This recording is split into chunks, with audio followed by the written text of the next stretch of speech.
Hello everyone, welcome back to Ask IS for Daily News Analysis. ഇന്ന് നമ്മൾ discuss ചെയ്യാൻ പോകുന്നത് 19th നവംബർ 2021 ന്യൂസുകളാണ്. ഏതൊക്കെയാണ് ടോപ്പിക്സ് എന്ന് നോക്കാം. റൈസിംഗ് ലാ, speaker's power, ASEAN, retrospective tax, digital lending and Sydney dialogue. ഒരു 6 ടോപ്പിക്സ് ആണ് ഇന്ന് നമുക്ക് ഡിസ്കസ് ചെയ്യാനുള്ളത്.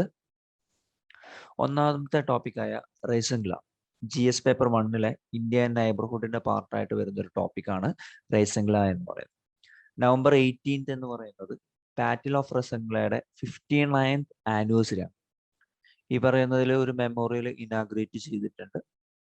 എവിടെയാണ് ഈ റൈസിംഗ് ലാ എന്ന് പറയുന്നത്, അല്ലെങ്കിൽ റൈസിംഗ് ലാ എന്ന് പറയുന്നത് എന്താണ്? റൈസിംഗ് ലാ എന്ന് പറയുന്നത് ആക്ച്വലി ഒരു മൗണ്ടെയിൻ പാസ് ആണ്. ഈ ലൈൻ ഓഫ് ആക്ച്വൽ കൺട്രോൾ, ലഡാക്കിലുള്ള ലൈൻ ഓഫ് ആക്ച്വൽ കൺട്രോളുള്ള ഒരു മൗണ്ടെയിൻ പാസ് ആണ് റൈസിംഗ് ലാ എന്ന് പറയുന്നത്.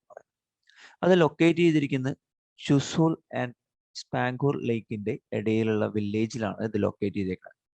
അത് ഇന്ത്യ ചൈനീസ് ടെറിട്ടറിയിലേക്ക് അങ്ങോട്ടും ഇങ്ങോട്ടും അക്രോസ് ആയിട്ട് സ്ട്രെച്ച് ചെയ്ത് കിടക്കുന്ന ഒരു പാസ്, അല്ലെങ്കിൽ അങ്ങനത്തെ ഒരു മൗണ്ടൻ പാസ് തന്നെയാണ് റൈസിംഗ് ലാ എന്ന് പറയുന്നത്. ഇതിന്റെ ഈ ഒരു സൈറ്റിൽ 18th നവംബർ 1962 ഒരു വാർ നടന്നിട്ടുണ്ട്.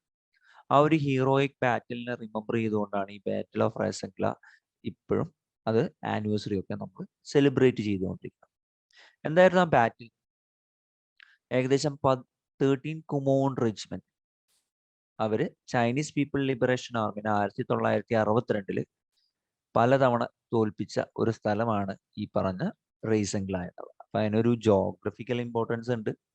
അതുപോലെ ജോഗ്രഫിക്കൽ ഇമ്പോർട്ടൻസ് എന്ന് പറയുന്നത് ഒരു വളരെ ക്രൂഷ്യൽ ആയിട്ടുള്ള ഒരു പോയിന്റ് ആണ് ഡിഫൻസ് പേർപ്പസിന് നോക്കുമ്പോൾ. കാരണം എന്താ വെച്ച് കഴിഞ്ഞാൽ ഏതൊരു ഇൻവേഡറിനും റീച്ചിങ് ഈ പറഞ്ഞ റൈസിംഗ് ലാ എത്തുകയാണെന്നുണ്ടെങ്കിൽ അവർക്ക് ലേയിലേക്ക് വളരെ ഈസിലി ഓടി വരാവുന്ന ഒരു അവസ്ഥയാണ്. അപ്പൊ അതുകൊണ്ട് ജോഗ്രഫിക്കൽ ഇമ്പോർട്ടൻസ് ഉണ്ട്. ഹിസ്റ്റോറിക്കൽ ആസ്പെക്ട് ഈ പറഞ്ഞ യുദ്ധവുമായി ബന്ധപ്പെട്ടിട്ടുണ്ട് എന്നുള്ള ഒരു കാര്യം കൂടി ശ്രദ്ധിക്കും. പിന്നെ പാസുകളെ സംബന്ധിച്ച് ചോദ്യം വരുന്ന സമയങ്ങളിൽ ഇത്തരം ഇത് ഏതിനെയാണ് കണക്ട് ചെയ്യണത് എന്നുള്ളത് നോട്ട് ചെയ്യേണ്ടതാണ്. Okay, Chushul and Spanggur. So next ടോപ്പിക്കിലേക്ക് പോകാം. നെക്സ്റ്റ് ടോപ്പിക് എന്ന് പറയുന്നത് സ്പീക്കേഴ്സ് പവർ ആണ്. GS പേപ്പർ 2 ഇന്ത്യൻ കോൺസ്റ്റിറ്റ്യൂഷന്റെ ഭാഗമായിട്ട് no consensus on limiting speaker's power എന്താണെന്ന് നോക്കാം. All India presiding officers conference AIPUC നടന്നിട്ടുണ്ടായിരുന്നു.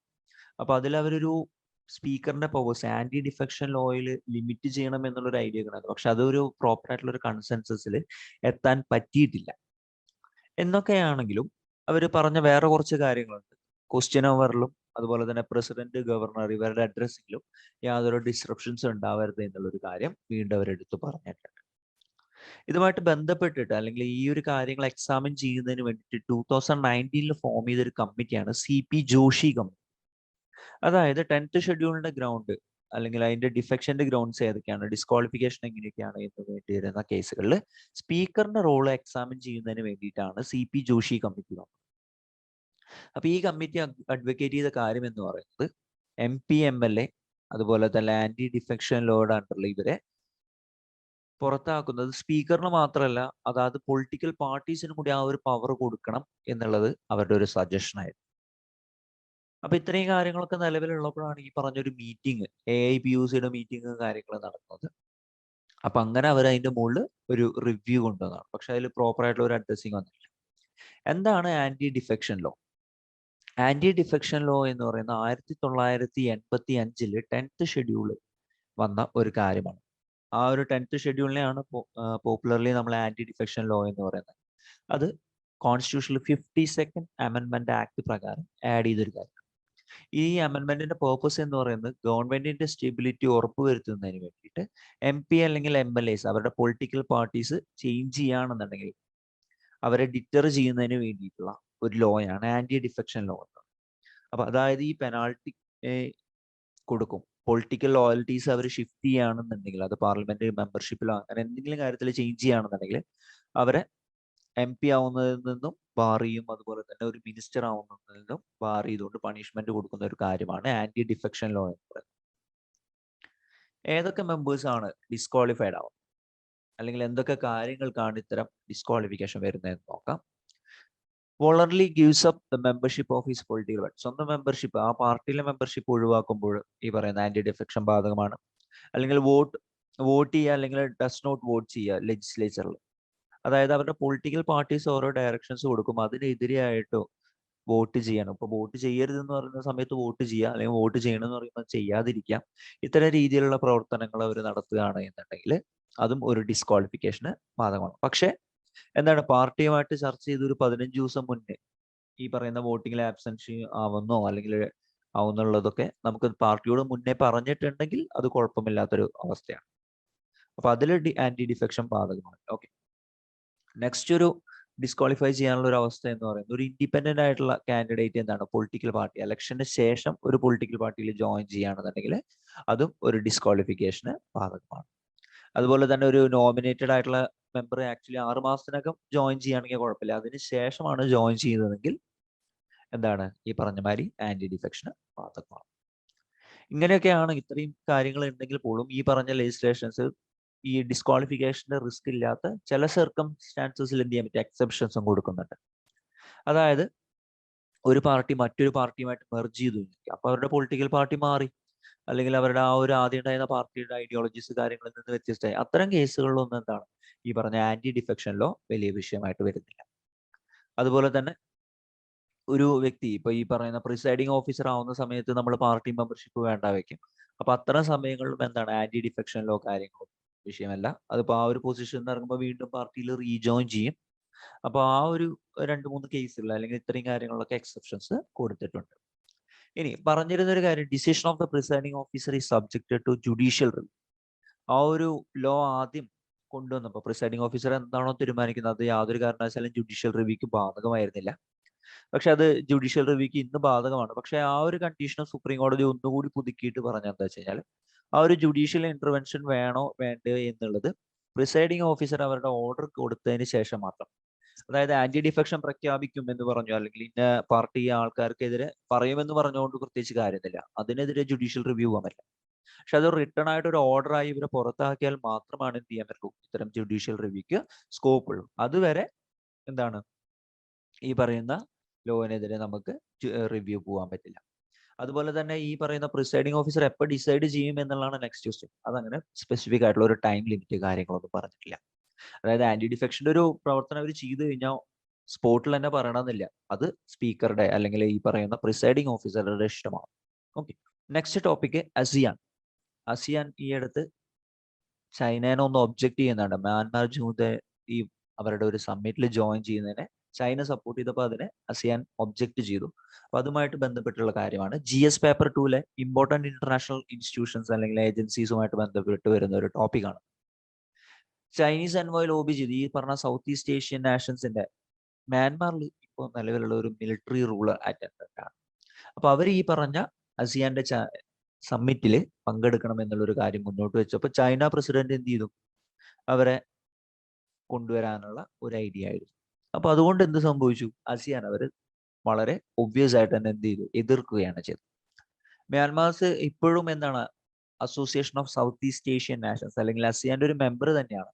പക്ഷേ military elected government Aung San Suu Kyi അല്ലെങ്കിൽ നോബൽ ലോറേറ്റ് ആയിട്ടുള്ള ആങ് സാങ് സൂക്കിയുടെ എലക്റ്റഡ് ഗവൺമെന്റ് എന്ത് ചെയ്തു, മിലിറ്ററി ഹൗസ് ചെയ്തു.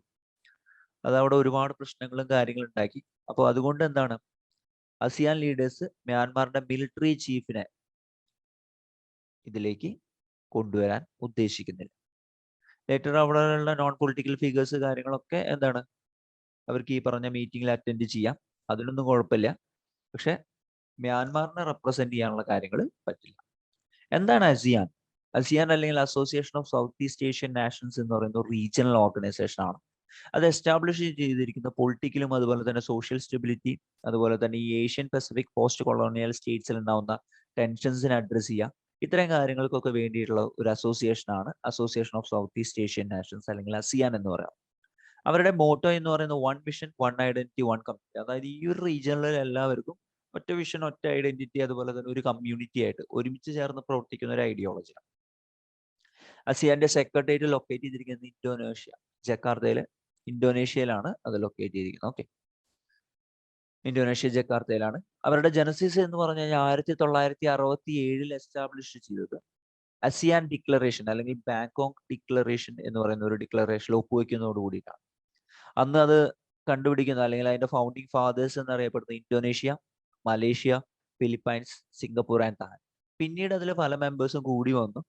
Brunei, Cambodia, Indonesia, Laos, Malaysia, Myanmar, Philippines, Singapore, Thailand, Vietnam എന്ന് പറഞ്ഞ് ഇപ്പോൾ മൊത്തം 10 മെമ്പേഴ്സാണ് ASEAN-ലുള്ളത്. ഈ ASEAN-ന്റെയും ഇന്ത്യയുടെ ഒരു കേസ് വെച്ച് നോക്കുകയാണെന്നുണ്ടെങ്കിൽ ഒരുപാട് സിഗ്നിഫിക്കൻസ് ഉണ്ട്. അതായത് ഈ ചൈനയുടെ പല അഗ്രസീവ് ആയിട്ടുള്ള മൂവുകൾ കാര്യങ്ങൾ ലഡാക്കിലൊക്കെ നടക്കുന്ന സമയത്തും എന്താണ് ASEAN-ന്റെ ഒരു സെൻട്രൽ ഇന്ത്യക്ക് അത്യാവശ്യം നല്ല റോൾ, ഇന്ത്യയുടെ ഒരു ആക്ട് ഈസ്റ്റ് പോളിസിയുടെ ഭാഗമായിട്ട് ഇന്ത്യ ASEAN-നുമായിട്ട് നല്ല കരാറുള്ള കാരണം തീർച്ചയായിട്ടും എന്താണ് അവർക്ക് ഒരു എഫക്റ്റ് കാര്യങ്ങൾ വരുന്നുണ്ട്. അതുപോലെ തന്നെ ASEAN ഈ പറയുന്ന security and growth for all in the region, Sagar vision എന്ന് പറയുന്ന ഒരു വിഷൻ ഉണ്ട്. അതിന്റെ സക്സസിലും ASEAN വളരെയധികം സഹായിച്ചിട്ടുണ്ട്. അതുപോലെ തന്നെ ഈ പറയുന്ന ASEAN റീജിയൻ അല്ലെങ്കിൽ ആ ഒരു റീജിയൻ വളരെ ഡൈവേഴ്സിഫൈഡ് ആയിട്ടുള്ള, അതുപോലെ തന്നെ ഒരുപാട് സപ്ലൈ ചെയിൻസ് കാര്യങ്ങളൊക്കെ ഉള്ള ഒരു റീജിയൻ ആണ്. അതുകൊണ്ട് അത്തരം കാര്യങ്ങളിലും ഇന്ത്യക്ക് എന്താണ് ഇതിനെ സഹായിക്കുന്നത്. പിന്നെ നോക്കുകയാണെന്നുണ്ടെങ്കിൽ ഈ പറഞ്ഞ $86.9 ബില്യൺ ട്രേഡ് ഇന്ത്യ ഈ പറഞ്ഞ ASEAN-നുമായിട്ട് നടത്തുന്നത്. ASEAN-ന്റെ അല്ലെങ്കിൽ നമ്മുടെ എന്താണ് ഒരു 4th ലാർജസ്റ്റ് ട്രേഡിംഗ് പാർട്ണർ കൂടിയാണ് ASEAN എന്നുള്ളത് വളരെ ഇമ്പോർട്ടൻ്റ് ആയിട്ടുള്ള ഒരു കാര്യമാണ്. അപ്പോൾ ഈ പറയുന്ന പൊളിറ്റിക്കൽ കാര്യങ്ങൾ മാത്രമല്ല, ഒരു എക്കണോമിക്കൽ ആസ്പെക്ട്സിലും ASEAN-നെ കൊണ്ട് നമുക്ക് വളരെയധികം ഉപകാരമുണ്ട് എന്നുള്ളത് നമ്മൾ അറിഞ്ഞിരിക്കും. ഓക്കെ, നെക്സ്റ്റ് നമ്മൾ ഡിസ്കസ് ചെയ്യാൻ പോകുന്നത് റെട്രോസ്പെക്റ്റീവ് ടാക്സിനെ പറ്റിയിട്ട്. ഈ അടുത്ത് സെൻട്രൽ ആക്സെപ്റ്റ് ചെയ്യുന്നു, കേൺസിന്റെ ഓഫർ സെൻട്രൽ ആക്സെപ്റ്റ് ചെയ്തിട്ടുണ്ട്. GS പേപ്പർ 3-ലെ effect of liberalisation on the economy അല്ലെങ്കിൽ changing in industrial policy and their effective on industrial ഗ്രോത്തിന്റെ ടോപ്പിക്കായിട്ട് വരുന്നതാണ് ഈ പറഞ്ഞ റെട്രോസ്പെക്റ്റീവ് ടാക്സ് എന്ന് പറയുന്നത്. എന്താണ് ഈ ഇഷ്യൂ? ഡിസംബർ 2020 ഒരു 3 മെമ്പർ ആയിട്ടുള്ള international arbitral tribunal, permanent court of arbitration in നെതർലാൻഡിൽ എന്ത് ചെയ്തു? അവർ പറഞ്ഞൊരു കാര്യം എന്ന് പറയുന്നത് Indian government was in breach of the guarantee of fair and equitable treatment. നമ്മളൊരു ഫെയർ ഈക്വിറ്റബിൾ ആയിട്ടുള്ള ട്രീറ്റ്മെന്റ് കൊടുക്കുന്നില്ല, അല്ലെങ്കിൽ ആ ഒരു ലോ ഓവർകം ചെയ്യുന്നുണ്ട് എന്നുള്ളതാണ് അവർ റൂൾ ചെയ്തത്, നെതർലാൻഡ്സിലെ കോർട്ട് ഓഫ് ആർബിട്രേഷൻ പറഞ്ഞത്. അതുപോലെ തന്നെ India UK bilateral investment treat, അതിനെതിരെയായിട്ട് നമ്മൾ വർക്ക് ചെയ്യുന്നുണ്ട്. ഈ ബ്രീച്ച് ആക്ച്വലി എന്താണ്, ബ്രിട്ടീഷ് എനർജി കമ്പനിക്ക് $1.2 ബില്യൺ കോമ്പൻസേഷൻ കൊടുക്കണം എന്നുള്ളത് കൂടി അവർ ഓർഡർ ചെയ്തിട്ടുണ്ട്. കേൺ എന്ന് പറയുന്ന ആള് ചലഞ്ച് ചെയ്ത എന്താ വെച്ചാൽ Indian government taxes over internal business reorganisation using 2012 reciprocal tax ലോയിൽ നിന്നും വ്യത്യസ്തമായിട്ട് എന്താണ് നമ്മൾ ഒരുപാട് ടാക്സുകൾ കാര്യങ്ങൾ കളക്ട് ചെയ്യുന്നുണ്ട്. അതൊരു ഇന്ത്യ ബയലാറ്ററൽ ഇൻവെസ്റ്റ്മെന്റ് ട്രീറ്റി അണ്ടറിലായിട്ട് അത് കളക്ട് ചെയ്യുന്നുണ്ട്. 2014 ഇന്ത്യൻ ടാക്സ് ഡിപ്പാർട്ട്മെന്റ് എന്ത് ചെയ്തു? ഏകദേശം 10,247 കോടിയാണ് ടാക്സ് ആയിട്ട് കളക്ട്. 2015 കെയറിൻ എനർജി പോളിസി അല്ലെങ്കിൽ PLC എന്ത് ചെയ്തു? Commented international arbitration proceedings Indian ഗവൺമെന്റിനെതിരെ പറയുകയും ചെയ്തു. അപ്പൊ അത് പ്രകാരമാണ് ഈ പറഞ്ഞ ഒരു കാര്യങ്ങളിൽ മാറ്റം വന്നിട്ടുള്ളത്. എന്താണ് റെട്രോസ്പെക്റ്റീവ് ടാക്സ് എന്ന് പറയുന്നത്? റെട്രോസ്പെക്റ്റീവ് ടാക്സ് എന്ന് പറയുന്നത് ഒരു കൺട്രിക്ക് പാസ് ചെയ്യാൻ പറ്റാവുന്ന ടാക്സേഷന് മുകളിലുള്ള റൂളാണ്. അത് പ്രകാരം എന്താണ് കുറെ പ്രൊഡക്റ്റിന്റെ മുകളിൽ അല്ലെങ്കിൽ ഐറ്റംസ്, സർവീസസ്, ഡീൽസ്, അതുപോലെ തന്നെ ചാർജസ്, കമ്പനിയുടെ ചാർജസ്, ഇതിന്റെയൊക്കെ മുകളിൽ എന്താണ് ചില ടാക്സുകൾ കാര്യങ്ങൾ കൊണ്ടുവരാൻ പറ്റും. അത് പക്ഷേ ഈ പറഞ്ഞ ലോ പാസ് ചെയ്യുന്നതിന്റെ ബിഹൈൻഡ് ആയിട്ടുള്ള ഡേറ്റിൽ മാത്രമേ പറ്റുള്ളൂ എന്നുള്ളതാണ് ഇതിന്റെ ഒരു പ്രത്യേകത. അപ്പൊ ഇത്തരം രീതിയിൽ കൺട്രീസ് ഈ പറയുന്ന റെട്രോസ്പെക്റ്റീവ് ടാക്സ് കൊണ്ടുവന്നിട്ട് എന്ത് ചെയ്യും?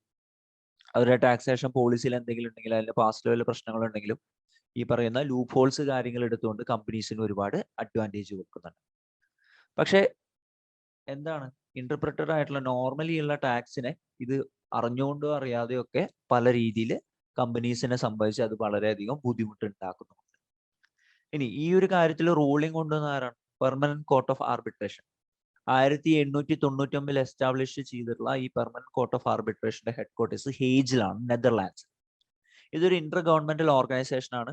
അവരുടെ മെയിൻ ആയിട്ടുള്ള പർപ്പസ് എന്ന് പറയുന്നത് ഇന്റർനാഷണൽ കമ്മ്യൂണിറ്റിയുടെ ഫീൽഡിലുള്ള ഡിസ്പ്യൂട്ട്സിലൊക്കെ റെസൊല്യൂഷൻസ് കൊണ്ടുവരിക, അതുപോലെ തന്നെ ഫെസിലിറ്റേറ്റ് ആർബിട്രേഷൻ, അതുപോലെ തന്നെ സ്റ്റേറ്റുകൾ തമ്മിൽ എന്തെങ്കിലും പ്രശ്നങ്ങൾ ഉണ്ടെന്നുണ്ടെങ്കിൽ അത്തരം ഡിസ്പ്യൂട്ടുകൾ ഒഴിവാക്കുന്നതിന് വേണ്ടിയുള്ള ഒരു കോർട്ടാണ് പെർമനന്റ് കോർട്ട് ഓഫ് ആർബിട്രേഷൻ എന്ന് പറയുന്നത്. പക്ഷേ ഇതിന്റെ അകത്തുള്ള ഡിസിഷൻസ് എന്താണ്? തീർച്ചയായിട്ടും ബൈൻഡിങ് ആണ്. ഇതിന്റെ അകത്തുള്ള മെമ്പർ കൺട്രീസ് അല്ലെങ്കിൽ അവരുടെ ആ കൺട്രീസിന് അല്ലെങ്കിൽ ആ പാർട്ടീസിന്റെ മുകളിൽ എന്താണ് ബൈൻഡിങ് ആയിട്ടുള്ള ഒരു കേസാണ് ഈ പറഞ്ഞ പെർമനന്റ് കോർട്ട് ഓഫ് ആർബിട്രേഷന്റെ റൂളിംഗ് എന്ന് പറയുന്നത്. അപ്പൊ തീർച്ചയായിട്ടും ഇന്ത്യ അതിനനുസരിച്ചുള്ള കാര്യങ്ങൾ മാറ്റം വരുത്തേണ്ടതായിട്ട് തന്നെ വരുന്നതാണ്. നെക്സ്റ്റ് നമ്മൾ ഡിസ്കസ് ചെയ്യാൻ പോകുന്നത് ഡിജിറ്റൽ ലെൻഡിങ്ങിനെ പറ്റിയിട്ടാണ്. RBI പാനൽ ഈ അടുത്തൊരു ലോ റെഗുലേറ്റ് ചെയ്യാൻ ഉദ്ദേശിക്കുന്നുണ്ട്. GS paper 3 cyber security related ആയിട്ടുള്ള ഇഷ്യൂസുമായിട്ട് ബന്ധപ്പെട്ടിട്ടാണ് ഡിജിറ്റൽ ലെൻഡിങ് എന്നുള്ള ഒരു ടോപ്പിക് വരുന്നത്. റിസർവ് ബാങ്ക് ഓഫ് ഇന്ത്യയുടെ ഒരു വർക്കിംഗ് ഗ്രൂപ്പ് ഉണ്ട്. അവർ ഡിജിറ്റൽ ലെൻഡിങ്ങിന്റെ മുകളിൽ എന്തൊക്കെ പ്ലാറ്റ്ഫോംസ് കൊണ്ടുവരണം, അല്ലെങ്കിൽ എങ്ങനെയൊക്കെയാണ് ഇതിന്റെ വർക്ക് ചെയ്യേണ്ടത് എന്നുള്ളതിനൊക്കെ പറ്റിയിട്ട് ഒരുപാട് റെക്കമെൻഡേഷൻസ് കൊണ്ടുവന്നിട്ടുണ്ട്. അവരുടെ കീ ആയിട്ടുള്ള റെക്കമെൻഡേഷൻസ് ഏതൊക്കെയാണെന്ന് നോക്കാം. ഒന്നാമത്തത്, ഇത്രയും കാര്യങ്ങൾ ഓവർസീ ചെയ്യുന്നതിന് അല്ലെങ്കിൽ എനാക്ട് ചെയ്യുന്നതിന് വേണ്ടിയിട്ട് ഒരു സെപ്പറേറ്റ് ലെജിസ്ലേഷൻ തന്നെ വേണം എന്നുള്ളത് പറയുന്നുണ്ട്. അതുപോലെ തന്നെ ഡിജിറ്റൽ ലെൻഡിങ് ആപ്സ് കാര്യങ്ങളൊക്കെ വെറ്റ് ചെയ്യുന്നതിന് വേണ്ടിയിട്ട് ഒരു നോഡൽ ഏജൻസി പുതിയതായിട്ട് സെറ്റപ്പ് ചെയ്യണം എന്ന് പറയുന്നുണ്ട്. മൂന്നാമത്തെ കാര്യം എന്ന് പറയുന്നത് ഒരു സെൽഫ് റെഗുലേറ്ററി ഓർഗനൈസേഷൻ വരണം. അതായത് ഡിജിറ്റൽ ലെൻഡിങ് എക്കോസിസ്റ്റത്തിലുള്ള എല്ലാ പാർട്ടിസിപ്പൻസിനും കാര്യങ്ങൾക്കും വേണ്ടിയിട്ട് ഒരു സെൽഫ് റെഗുലേറ്ററി ഓർഗനൈസേഷൻ വരണം. നാലാമത്തെ കാര്യം എന്ന് പറയുന്നത് സെർട്ടൈൻ ആയിട്ടുള്ള ചില ബേസ് ലൈൻ ടെക്നോളജി സ്റ്റാൻഡേർഡ്സ് ഉണ്ടാക്കണം. അത് ഒരു ഡിജിറ്റൽ ലെൻഡിങ് സൊല്യൂഷൻസ് കൊടുക്കുന്നതിന് മുന്നുള്ള ഒരു പ്രീ കണ്ടീഷൻ സ്റ്റാൻഡേർഡ് ആയിരിക്കണം. അപ്പൊ അത്രയും മിനിമം ക്രൈറ്റീരിയ ഉണ്ടെങ്കിൽ മാത്രമാണ് ഇത്തരം ലെൻഡിങ് ഓപ്ഷൻസ് കാര്യങ്ങൾ മുന്നോട്ട് പോകാൻ പാടുള്ളൂ. അതുപോലെ തന്നെ ഇതിന്റെ ഈ ലോണുകളുടെ ഡിസ്ബേഴ്സ്മെന്റ് കാര്യങ്ങളൊക്കെ പ്രോപ്പർ ആയിട്ട് എന്താണ് ഡയറക്റ്റ് ബാങ്ക് അക്കൗണ്ടിലേക്ക്, ആരാണോ കടം എടുക്കുന്ന വ്യക്തി ആ വ്യക്തിയുടെ അക്കൗണ്ടിലേക്ക്, അല്ലാണ്ട് ഒരു 4-5 രീതിയിൽ ഒരു കമ്പനിക്ക് ട്രാൻസ്ഫർ ചെയ്ത് അവിടെ നിന്ന് ഒരു കോമൺ അത്തരം പരിപാടികളൊന്നും പാടില്ല. ഡയറക്റ്റ് ആയിട്ട് ബോറോവറിന്റെ അല്ലെങ്കിൽ ആ സർവീസ് ലോൺ സർവീസ് എടുക്കുന്നത് ആരാണോ അവരിലേക്ക് bank to direct benefit transfer ആയിരിക്കണം എന്നുള്ളത് കൂടി ഇവർ പറയുന്നുണ്ട്. ആറാമത്തെ അല്ലെങ്കിൽ ലാസ്റ്റ് കാര്യം എന്ന് പറയുന്നത് അതിനു വേണ്ടിയിട്ടുള്ള എല്ലാ ഡാറ്റകളും കളക്ട് ചെയ്യുന്നത് ബോറോവറിന്റെ പെർമിഷനോട് കൂടി മാത്രമേ ആയിരിക്കാൻ പാടുള്ളൂ. അത്തരം ഡാറ്റാസ് ഫുള്ള് സ്റ്റോർ ചെയ്യേണ്ടതും ഇവിടെ ലോക്കലി തന്നെ സ്റ്റോർ ചെയ്യണം എന്നുള്ള ഒരു കാര്യം കൂടിയാണ് പറയുന്നത്. ഓക്കെ, നെക്സ്റ്റ് എന്തൊക്കെയാണ് ഇതിന്റെ ഈ ഡിജിറ്റൽ ലെൻഡിങ്ങിന്റെ ബെനിഫിറ്റ്സ് എന്നാണ്.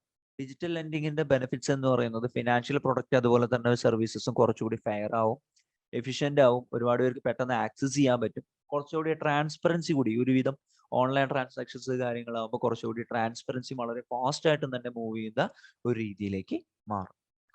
അപ്പൊ ഇത് ആദ്യകാലങ്ങളിൽ എന്താണ് ഫ്യൂ ഇയേഴ്സ് ആകോ നമ്മൾ ഒരു പെരിഫറൽ സപ്പോർട്ടിങ് കാര്യങ്ങൾ കൊടുത്തിട്ടുണ്ടായിരുന്നു. അപ്പോൾ ഫിൻടെക് ലെഡ് ഇന്നോവേഷൻ എന്ന് പറയുന്ന ഒരു സൈറ്റ് ഒക്കെ ഇതിന്റെ ഡിസൈനിങ്ങിലും കാര്യങ്ങളിലൊക്കെ ഇപ്പോഴും എന്താണ് വളരെ മികച്ച മുന്നോട്ടം കാഴ്ചവെക്കുന്നതാണ്. ഓക്കെ, ബാലൻസ്ഡ് ആയിട്ടുള്ള ഒരു അപ്രോച്ച് ഉണ്ടെന്നുണ്ടെങ്കിൽ റെഗുലേറ്ററി ഫ്രെയിംവർക്സ് ഒക്കെ പ്രോപ്പർ ആയിട്ട് വർക്ക് ചെയ്യുകയാണെന്നുണ്ടെങ്കിൽ ഡാറ്റ സെക്യൂരിറ്റി, പ്രൈവസി, അതുപോലെ തന്നെ കോൺഫിഡൻഷ്യലിറ്റി, കൺസ്യൂമർ പ്രൊട്ടക്ഷൻ എന്നുള്ള കാര്യങ്ങളൊന്നും വലിയ പ്രശ്നം വരാൻ സാധ്യതയില്ല. അതല്ലാത്ത പക്ഷം നമ്മൾ അതിനെന്താണ് ഈ പ്രോപ്പർ ആയിട്ട് ഇത് ചെയ്തിട്ടില്ലെങ്കിൽ നമുക്ക് എന്ത് ചെയ്യും, ഈ പറഞ്ഞ പ്രൈവസി ഇഷ്യൂസ് അങ്ങനെയുള്ള കുറെ കാര്യങ്ങൾ വരാം. അപ്പൊ അത് ഈ പറയുന്ന ബോറോയും പൈസ ട്രാൻസ്ഫർ ചെയ്യുന്നതുകൊണ്ടായതുകൊണ്ട് അതും മറ്റു പല മേഖലകളിലൂടെ കടന്നിട്ടാണ് വരുന്നെങ്കിൽ അതിൽ പല കട്ടിങ്സ് കാര്യങ്ങൾ വരാം. അപ്പൊ അത്തരം ഹിഡൻ ചാർജസ് ഒന്നും ഉണ്ടാവാൻ പാടില്ല. അപ്പൊ അങ്ങനെയുള്ള പ്രോപ്പർ ആയിട്ട് എല്ലാ കാര്യങ്ങളും അനൗൺസ് ചെയ്തുകൊണ്ട് വേണം, അല്ലെങ്കിൽ അതിനൊരു പ്രോപ്പർ ആയിട്ടുള്ള രീതിയിൽ പോവുകയാണെന്നുണ്ടെങ്കിൽ ഈ ഡിജിറ്റൽ ലെൻഡിങ് എന്ന് പറയുന്നത് വളരെ നല്ലൊരു കാര്യം തന്നെയാണ്. നെക്സ്റ്റ് ആൻഡ് ലാസ്റ്റ് നമ്മൾ ഡിസ്കസ് ചെയ്യാൻ പോകുന്നത് സിഡ്നി ഡയലോഗ് ആണ്. ഇന്റർനാഷണൽ റിലേഷൻഷിപ്പിന്റെ ഭാഗമായിട്ട് വരുന്ന ഒരു ടോപ്പിക് ആണ്. GS paper 2 government policies and interventions അല്ലെങ്കിൽ ബയലാറ്ററൽ ഗ്രൂപ്പിംഗ്സ് ആൻഡ് അഗ്രിമെന്റിന്റെ ഭാഗമായിട്ട് വരുന്ന prime minister inaugural ceremony Sydney ഡയലോഗിൽ എന്താണ് ഒരു കീ നോട്ട് കൊണ്ടുവന്നത് ഒരു വീഡിയോ കോൺഫറൻസിങ് വഴിയായിരുന്നു. അദ്ദേഹം സംസാരിച്ചതിന്റെ മെയിൻ ആയിട്ടുള്ള തീം എന്ന് പറയുന്നത് ഇന്ത്യയുടെ ടെക്നോളജി എവല്യൂഷനും റെവല്യൂഷനെയും പറ്റിയിട്ടാണ്. അദ്ദേഹം പറഞ്ഞ കീ പോയിന്റ്സ് കാര്യങ്ങൾ എന്തൊക്കെയാണെന്ന് നോക്കാം. International order should ensure crypto currencies do not end up in wrong hands. Crypto currencies proper ആയിട്ടുള്ള ഉപയോഗം തന്നെ വരുത്തണം എന്നുള്ളത് അദ്ദേഹം മുന്നോട്ട് വെച്ചൊരു കാര്യമാണ്. അദ്ദേഹം പറഞ്ഞത് എന്താ വെച്ച് കഴിഞ്ഞാൽ പ്രോഗ്രസീവ് അതുപോലെ തന്നെ ഫോർവേഡ് ആയിട്ടുള്ള സ്റ്റെപ്സ് കാര്യങ്ങൾ എടുത്തുകൊണ്ട് ഈ ക്രിപ്റ്റോ മാർക്കറ്റിനെ നമുക്ക് അവരുടെ അൺറെഗുലേറ്റഡ് നാച്ചറിൽ നിന്നും മാറ്റണം എന്നുള്ളതാണ് പറയുന്നത്. അതുപോലെ തന്നെ ഓപ്പൺ ടു പ്രൈവറ്റ് ഇൻവെസ്റ്റ്മെന്റ് ആണ് ഇന്ത്യയുടെ സ്പേസ് സെക്ടർ. ഇന്ത്യയുടെ സ്പേസ് സെക്ടറിൽ ആർക്കും പ്രൈവറ്റ് ഇൻവെസ്റ്റ്മെന്റിന് കൊണ്ടുവന്ന് അത് അഗ്രികൾച്ചറൽ സെക്ടറിനെയോ അല്ലെങ്കിൽ ഡിജിറ്റൽ റെവല്യൂഷനോ ഒക്കെ ബെനിഫിറ്റ് എടുക്കാവുന്ന എന്നുള്ളൊരു കാര്യം കൂടി പറയുന്നുണ്ട്. ഈ അടുത്ത 2020 ഇൻസ്പേസ് എന്ന് പറയുന്ന അല്ലെങ്കിൽ Indian National Space Promotion and Authorisation Centre എന്ന് പറയുന്ന ഒരു കാര്യം ഗവൺമെന്റ് ഓപ്പൺ ചെയ്തിട്ടുണ്ടായിരുന്നു. അപ്പൊ അതിലൂടെ പ്രൈവറ്റ് കമ്പനീസിന് എന്ത് ചെയ്യാൻ പറ്റും, ഇന്ത്യൻ സ്പേസ് ഇൻഫ്രാസ്ട്രക്ചർ യൂസ് ചെയ്യാനുള്ള ഒരു അവസരം കൂടി കൊടുത്തിട്ടുണ്ട്. പിന്നെ ഇന്ത്യയുടെ ഒരു ഡിജിറ്റൽ റെവല്യൂഷനിൽ വളരെയധികം ഒരു ലീപ്പ് ഉണ്ടായിട്ടുണ്ട്. അത് ഇവിടുത്തെ പൊളിറ്റിക്സ് ആയാലും അല്ലെങ്കിൽ എക്കണോമി ആയാലും സൊസൈറ്റി ആയാലും അതിനെ പുതിയൊരു രീതിയിൽ റീഡിഫൈൻ ചെയ്യാൻ ഈ ഡിജിറ്റൽ റെവല്യൂഷൻ സഹായിച്ചു എന്നുള്ളത് കൂടി പറഞ്ഞു. എന്തൊക്കെയാണെന്നുണ്ടെങ്കിലും sovereignty, governance, ethics, laws, rights, security ഇത്രയും കാര്യങ്ങളിലൊക്കെ ഡിജിറ്റൽ ഈ പറഞ്ഞ ഏജിന്റെ ഒരുപാട് പ്രശ്നങ്ങൾ കൂടി വരുന്നുണ്ട് എന്നുള്ളത് വളരെ വേദനാജനകമായ ഒരു കാര്യം. ഓക്കെ, അതുപോലെ തന്നെ ഇന്ത്യയുടെ ഒരു 5 ഇമ്പോർട്ടന്റ് ആയിട്ടുള്ള ഒരു ട്രാൻസിഷൻ ലിസ്റ്റ് ഇന്ത്യ കൊടുത്തിട്ടുണ്ട്. അത് പ്രകാരം വേൾഡിലെ most expensive public information infrastructure build ചെയ്യുന്നത് ഇന്ത്യയിലാണ്. 1.3 ബില്യൺ ഇന്ത്യൻസ് ഹാവ് UID അല്ലെങ്കിൽ ആധാർ ഉണ്ട്. അപ്പൊ ഇത്രയും രീതിയിൽ അതുപോലെ തന്നെ ഒരുപാട് UPI IDസും യൂസ് ചെയ്തിട്ട് പേയ്മെന്റ് ഇൻഫ്രാസ്ട്രക്ചർ നമ്മൾ ഡെവലപ്പ് ചെയ്തിട്ടുണ്ട്. അപ്പൊ നോക്കുക, worlds most extensive public information structure. അത്രയും പബ്ലിക് ഇൻഫോർമേഷൻ ഇപ്പൊ ആരുടെ കയ്യിലുണ്ട്? ഗവൺമെന്റിന്റെ കയ്യിൽ. അത്രയും ഡാറ്റ ഉണ്ട് എന്നുള്ളത് നമ്മൾ ശ്രദ്ധിക്കേണ്ട ഒരു കാര്യം. ഓക്കെ, അത് നമ്മളൊരു വലിയ കാര്യമായിട്ട് പറയുമ്പോൾ അത് ആക്ച്വലി ഒരു ത്രെറ്റ് കൂടിയാണ് എന്നുള്ളത് കൂടി നമ്മൾ അറിഞ്ഞിരിക്കണം. അതുപോലെ തന്നെ ഡിജിറ്റൽ ടെക്നോളജി നമ്മൾ എന്ത് ചെയ്യുന്നു? ഗവർണൻസിനും ഇൻക്ലൂഷൻ എംപവർമെന്റിനും വേണ്ടിയിട്ടൊക്കെ യൂസ് ചെയ്യുന്നുണ്ട്. ലൈക്ക് പ്രധാനമന്ത്രി ജൻധൻ യോജന അല്ലെങ്കിൽ കോമൺ സർവീസ് സെന്റേഴ്സ്, അത്ര രീതിയിലൊക്കെ എന്താണ് ഗവർണൻസിന്റെ ഭാഗമായിട്ട് നമ്മൾ ഡിജിറ്റൽ ടെക്നോളജി യൂസ് ചെയ്യുന്നുണ്ട്. ഇന്ത്യ അതുപോലെ വേൾഡ് തേർഡ് ലാർജസ്റ്റ് അല്ലെങ്കിൽ ഫാസ്റ്റസ്റ്റ് ആയിട്ടുള്ള ഗ്രോയിങ് സ്റ്റാർട്ടപ്പ് എക്കോസിസ്റ്റം. ഒരുപാട് സ്റ്റാർട്ടപ്പ് എക്കോസിസ്റ്റങ്ങൾ നമ്മുടെ രാജ്യത്ത് വരുന്നുണ്ട്. അതുപോലെ തന്നെ നെക്സ്റ്റ് ഒരു കേസ് എന്ന് പറയുന്നത് ഇന്ത്യയുടെ ഇൻഡസ്ട്രി അല്ലെങ്കിൽ സർവീസ് സെക്ടേഴ്സ്, ഈവൻ അഗ്രികൾച്ചർ ആയാലും എന്താണ് മാസീവ് ഡിജിറ്റൽ ട്രാൻസ്ഫോർമേഷന് ബാധകമാവുന്നുണ്ട് എന്നുള്ളത്. ഇപ്പൊ ഗവൺമെന്റ് മാർക്കറ്റിംഗ്, ജെം അല്ലെങ്കിൽ എന്താണ് അഗ്രികൾച്ചറൽ സ്റ്റാർട്ടപ്പുകൾ, അതൊക്കെ ഡിജിറ്റലൈസ് ചെയ്യപ്പെടുന്നു. അഞ്ചാമത്തെ ഒരു കാര്യം എന്ന് പറയുന്നത് എന്താണ്?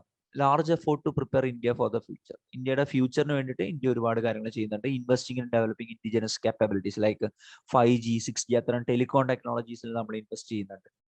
അതുപോലെ തന്നെ ആർട്ടിഫിഷ്യൽ ഇന്റലിജൻസിന് എന്താണ് ഇന്ത്യ ഒരു ലീഡിംഗ് നാഷൻ തന്നെയാണ്. മെഷീൻ ലേണിംഗ് ആയാലും ഹ്യൂമൻ സെന്റേർഡ് ആയിട്ടുള്ള എത്തിക്കൽ യൂസ് ഓഫ് ആർട്ടിഫിഷ്യൽ ഇന്റലിജൻസിന്റെ കേസിലും ഇന്ത്യ എന്താണ് ഒരു ലീഡിംഗ് നാഷൻ ആണ് എന്നുള്ളത് വളരെ നല്ലൊരു കാര്യമാണ്. ഓക്കെ, അപ്പൊ അത്തരം രീതിയിൽ എന്താണ് നമ്മളിത് ഡെവലപ്പ് ചെയ്ത് കൊണ്ടുവരുന്നുണ്ട്. ഇനി എന്താണ് സിഡ്നി ഡയലോഗ് എന്ന് പറയുന്നത്?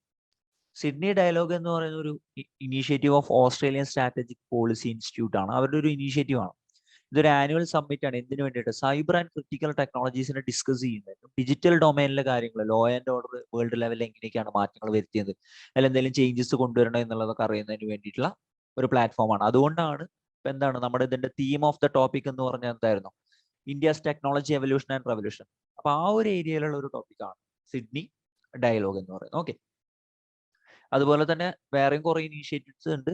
ഈസ്റ്റേൺ എക്കണോമിക് ഫോറം അല്ലെങ്കിൽ ഫ്യൂച്ചർ ഇൻവെസ്റ്റ്മെന്റ് ഇനീഷ്യേറ്റീവ്, അങ്ങനെ പറഞ്ഞ ഡിഫറെന്റ് ഫോറംസും കാര്യങ്ങളും എവിടെയുണ്ട്? വേൾഡ് ലെവലിൽ പല ഓർഗനൈസേഷനിലും വർക്ക് ചെയ്യുന്നുണ്ട്. അപ്പൊ ഇത്രയാണ് നമുക്ക് ഇന്ന് ഡിസ്കസ് ചെയ്യാനുള്ളത്. നമ്മൾ ഡിസ്കസ് ചെയ്ത ടോപ്പിക്സ് എന്ന് പറയുന്നത് റസംഗ്ല പാസിന്റെ കാര്യം പറഞ്ഞു, ബാറ്റിൽ ഓഫ് റസംഗ, അതുപോലെ തന്നെ സ്പീക്കേഴ്സിന്റെ പവർ ഡിസ്കസ് ചെയ്തു. പിന്നെ അസിയാനുമായിട്ട് ബന്ധപ്പെട്ട് മ്യാൻമാർ ചൈന വേഴ്സസ് അസിയാൻ എന്നുള്ള ഒരു ടോപ്പിക്കുമാണ് ഡിസ്കസ് ചെയ്ത്. പിന്നെ റെട്രോസ്പെക്റ്റീവ് ടാക്സും അതുപോലെ തന്നെ RBI ഡിജിറ്റൽ ലെൻഡിങ്ങിന്റെ മുകളിൽ കൊണ്ടുപോകുന്നതും സിഡ്നി ഡയലോഗുമാണ് നമ്മൾ ഇന്നിവിടെ ഡിസ്കസ് ചെയ്തത്. അപ്പൊ ഇത്തരം കാര്യങ്ങൾ നിങ്ങൾക്ക് യൂസ്ഫുൾ ആയെന്ന് വിചാരിക്കുന്നു. നിങ്ങൾക്ക് എന്തെങ്കിലും ഡൗട്ട്സ് കാര്യങ്ങൾ ഉണ്ടെങ്കിൽ തീർച്ചയായിട്ടും കമന്റ് ബോക്സിൽ ചോദിക്കാവുന്നതാണ്. നിങ്ങൾക്ക് ഇത് ഇഷ്ടമാവുകയാണെന്നുണ്ടെങ്കിൽ ലൈക്ക് ചെയ്യുക, സബ്സ്ക്രൈബ് ചെയ്യുക. That's all friends. Thank you all.